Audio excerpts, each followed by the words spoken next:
کہ کب یہ دجال ظاہر ہوگا، کب یہ مسیحا ان کا آئے گا۔ یہ ہمارا مسیحا نہیں، دجال یہودیوں کے لیے ہو سکتا ہے مسیحا، ہمارے لیے وہ سب سے بڑا فتنہ ہے۔ اس کی آخری علامتوں میں یہ بتایا گیا ہے کہ جو عبادت خانہ تمہارا ختم کر دیا گیا ہے، وہ عبادت خانہ جب تعمیر ہوگا تو تمہارا مسیحا آسمان سے اتر جائے گا۔ یہ عیسائیوں کی کتاب میں ہے، تو آسمان سے اترنے کا ذکر عیسیٰ علیہ السلام کے لیے ہو سکتا ہے، لیکن دجال کے آنے کا ذکر کہیں یہ نہیں آیا ہے کہ وہ آسمان سے آئے گا کہ زمین سے آئے گا۔ البتہ اتنا ہے کہ وہ ظاہر ہوگا۔ اب وہ کیا ہے عبادت خانہ جو ان کا توڑا گیا؟ یہ بڑی لمبی تاریخ ہے۔ آج جہاں پر بیت المقدس ہے، مسجد اقصی، اس کے قریب میں روایات میں یہ ملتا ہے کہ یہ در حقیقت سیدنا سلیمان علیہ السلام نے تعمیر کیا تھا۔ حضرت داؤد علیہ السلام نے کام شروع کیا اور اس کی تکمیل ان کے بیٹے حضرت سلیمان علیہ السلام نے مکمل کیا، اور قرآن پاک میں اس کا ذکر بھی ہے۔ سورہ احزاب میں اللہ تعالیٰ نے اس کی تعمیر کا ذکر بھی فرمایا، حتیٰ کہ جنات نے اس کو تعمیر کیا ہے، مسجد اقصی۔ اسی کے ساتھ میں ایک ہیکل تھا، ایک بڑا قلعہ تھا۔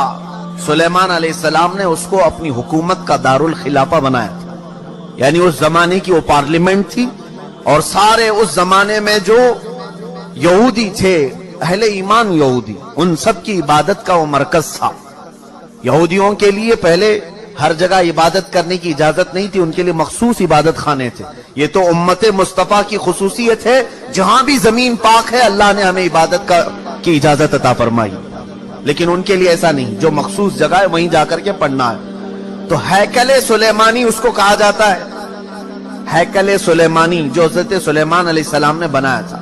توجہ چاہوں گا، بہت قریب میں آ رہا ہوں آپ کے۔ یہودیوں کی پہلے سے فطرت میں خرابی رہی ہے، سرکشی رہی ہے، پہلے سے یہ قتل و غارت میں مصروف رہے۔ بے شمار انبیاء کرام کو انہوں نے قتل کیا ہے، بہت سارے انبیاء کرام علیہ السلام کا قتل کرتے تھے، وہ بھی قرآن پاک میں۔ تو ان کی نافرمانیاں جب حد سے بڑی تو اللہ تعالیٰ نے ان پر ایک ایسے ظالم و جابر کو مسلط کیا کہ وہ بادشاہ ان کو پوری طرح سے ایسا ڈسٹروائے کیا۔ وہ بابل کا تھا، عراق کا بادشاہ تھا، ختم کر دیا۔ یہاں تک کہ جو ہیکل سلیمانی تھی اسے توڑ پھوڑ دیا، اچھی طرح سے توڑا، توڑ کر کے تھوڑی بہت دیواریں باقی چھوڑ کر چلا گیا۔ یہودیوں کا قتل عام ہوا۔ کئی 100 سال گزرے، اس کے بعد ایران کا ایک بادشاہ جو ان کا ہمدرد نکلا، اس کو خسرو بھی کہتے ہیں، یہ بادشاہ نے یہودیوں کا ٹیمپل دوبارہ بنا کر کے دیا، دوبارہ بنایا، اور دوبارہ یہ ٹیمپل اس کو انگلش میں کہتے ہیں، جو ان کا ہولی ٹیمپل ہے، ہیکل سلیمانی ہے، دوبارہ اس کی تعمیر کیا۔ اور پھر کئی 100 سال گزرے، پھر ایک بادشاہ ہرکیولس جس کو یہ کہتے ہیں، ہرقل اعظم، اس نے، یہ عیسائی تھا، یہودیوں پر حملہ کیا، پھر اس ٹیمپل کو توڑ دیا، اور ایسا توڑا کہ اس کی ایک اینٹ بھی باقی نہیں رکھی، ساری چیزیں ختم کر دی۔ اس میں بہت ساری چیزیں جو نایاب تھیں، جیسے تابوت سکینہ جس کا ذکر قرآن میں ہے، ایک صندوق تھا پچھلے نبیوں کے پاس، وہ موسیٰ علیہ السلام کے پاس بھی تھا، جس میں حضرت آدم علیہ السلام کا عصا تھا، بہت سارے نبیوں کے تبرکات تھے۔ بنی اسرائیل اس صندوق کو لے کر چلتے تھے ہر جنگ میں، کبھی بھی جنگ میں جانا ہو تو وہ صندوق لے کر جاتے تھے، اس کو تابوت سکینہ کہتے ہیں، اسے رکھ کر کے دعا کرتے تھے، اللہ ان کو فتح عطا کرتا تھا۔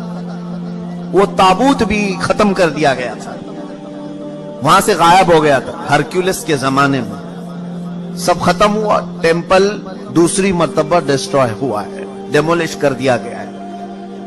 یہ بات آپ کے دماغ میں رہے، 2 مرتبہ تعمیر ہوا اور 2 ختم کر دیا گیا، ہیکل سلیمانی۔ اس کے بعد صدیاں گزر گئیں، رسول کریم صلی اللہ تعالی علیہ وسلم کی تعلیمات نے دنیا کو روشن کیا، اور پھر عیسائیوں کا قبضہ جو بیت المقدس پر تھا، سیدنا عمر فاروق رضی اللہ تعالیٰ عنہ کے زمانے میں ان سے بھی اس مقدس مسجد کو آزاد کرایا گیا، اور مسجد اقصی مسلمانوں کا اس وقت سے لے کر کے ایک مقدس مقام بن کر رہی۔ کب سے حضرت عمر فاروق رضی اللہ تعالیٰ عنہ کے زمانے سے آج تک. ہاں بیچ میں ایک مرتبہ اور عیسائیوں نے اس پر غلبہ کیا تھا تو سلطان صلاح الدین ایوبی رحمت اللہ علیہ نے بھی اس مسجد اقصی کو آزاد کرایا اس کے بعد سے آج تک. لیکن اس کا کیا جو ٹیمپل جو ٹوٹی. اب میں قریب آپ کے نتیجہ ریزلٹ کے قریب آ رہا ہوں. جس عبادت خانے کو یہودی بہت مقدس مانتے تھے ہیکل سلیمانی یہ 2 مرتبہ ٹوٹ گیا ہے. اب سنیے کہ ان کی بشارتوں میں یہ تک لکھا گیا ہے جس وقت تم اپنا عبادت خانہ تیسری مرتبہ تعمیر کرو گے تمہارا مسیحا آ جائے گا. اب اخبارات اٹھاؤ, اب انٹرنیٹ پر جا کر یہ بھی سرچ کرو تھرڈ ٹیمپل کیا ہے. میں نے یہ بھی پڑھا کہ ابھی کی نیوز ہے کہ اسرائیل میں یہ اعلان کیا گیا ہے کہ ہم تھرڈ ٹیمپل بنانے جا رہے ہیں. تھرڈ ٹیمپل کیا ہے؟ وہی ہیکل سلیمانی جس کے لیے یہ 70 سال سے فلسطینیوں کا قتل عام کر رہے ہیں اور کتنی سرنگیں انہوں نے کھود کر کے دیکھی ہیکل سلیمانی کی باقیات کو ڈھونڈنے کے لیے. اب جلدی میں آ رہا ہوں. یہودیوں نے ابھی اپنے اخبارات میں یہ بھی اعلان کیا کہ ان کو تابوت سکینہ بھی مل گیا ہے.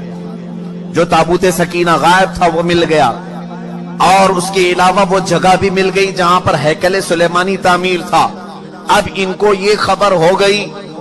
آپ کو یہ ایگریمنٹ بھی میں یاد دلاؤں کہ آج سے 70 سال پہلے سن 1948 کے قریب جب بیت المقدس کے قریب یہودی جا کر رہنے لگے, اسرائیل ایک ملک کی شکل میں آیا تو ایک ایگریمنٹ عرب ملکوں کے ساتھ یہ پاس ہوا تھا کہ یہ جہاں چاہیں رہیں اسرائیل میں لیکن بیت المقدس کو ہاتھ نہیں لگائیں گے اور مسلمانوں کو جانے سے نہیں روکیں گے. تو انہوں نے سائن بھی کیا تھا اور ان کا خیال یہ تھا کہ بیت المقدس الگ چیز ہے, ہمارا ہیکل سلیمانی الگ چیز ہے. لیکن اب جا کر انہیں یہ خبر ملی کہ ٹامب آف راک جس کو کہتے ہیں جو پیلا گنبد مسجد اقصی کا دکھتا ہے, اب یہودیوں نے یہ اپنی تحقیقات میں کہا ہے ہیکل سلیمانی وہی تھا جہاں یہ ٹامب آف راک بنا ہوا ہے. اب ان کے لیے نہایت ضروری ہو گیا ہے کہ بیت المقدس کو شہید کر دیا جائے. ٹامب آف راک جس کو کہتے ہیں یہ پیلا گنبد قبۃ الصخرہ اس کا نام ہے, اس کو شہید کر دیا جائے اور اس کا اعلان ہو چکا. اور چوتھی ایک اور بشارت سن لیجیے, جہاں پر مسجد اقصی قائم ہے یہ یروشلم ہے. میں ان تمام باتوں کو جو پیش کر رہا ہوں قانونی اعتبار سے بہت سارے لوگ سمجھتے ہیں ان پیچیدگیوں کو. جس نے بھی یہودیوں کے متعلق بات کی ہے اس کا قتل کر دیا جاتا ہے, مار دیا جاتا ہے. میں بار بار اس کا اعتراف کرتا ہوں, مجھے اس کی پرواہ نہیں. ہاں اس کی پرواہ ضرور ہے کہ میں امت مصطفیٰ کو ان کی امانتیں سپرد کر کے جاؤں. کتمان علم حرام ہے. چوتھی ایک اور بشارت ان کے متعلق یہ آئی ہے کہ کب آئے گا ان کا مسیح دجال.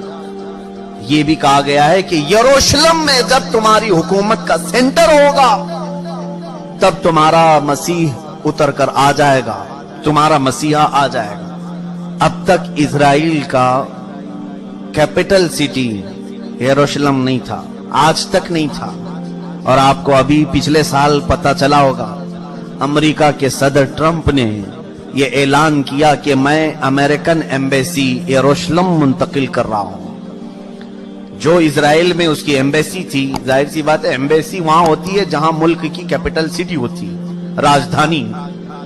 دلی میں سارے ملکوں کی ایمبیسیاں موجود ہیں, سفارت خانے دلی میں ہوتے ہیں. اسی طرح سے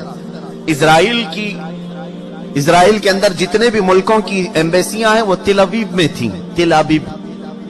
لیکن اب اسے منتقل کر کے ٹرانسفر کر کے یروشلم میں لایا گیا اور یہ اس بات کا اعلان ہے کہ یروشلم اب یہودیوں کا مرکز حکومت بننے جا رہا ہے 2019 میں.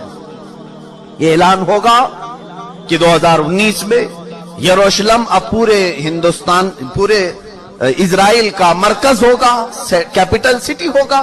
اور یہ ان کی بشارتوں میں لکھا گیا ہے کہ جس وقت یروشلم تمہارا دارالخلافہ بن جائے, دارالحکومت بن جائے, مسیحا تمہارا آنے والا ہے. بیت المقدس جس جگہ پر واقع ہے اس کا گوگل میپ اگر نکالا جائے تو گوگل میپ میں سے بیت المقدس کو ہٹا کر کے تھرڈ ٹیمپل کی عمارت رکھی گئی.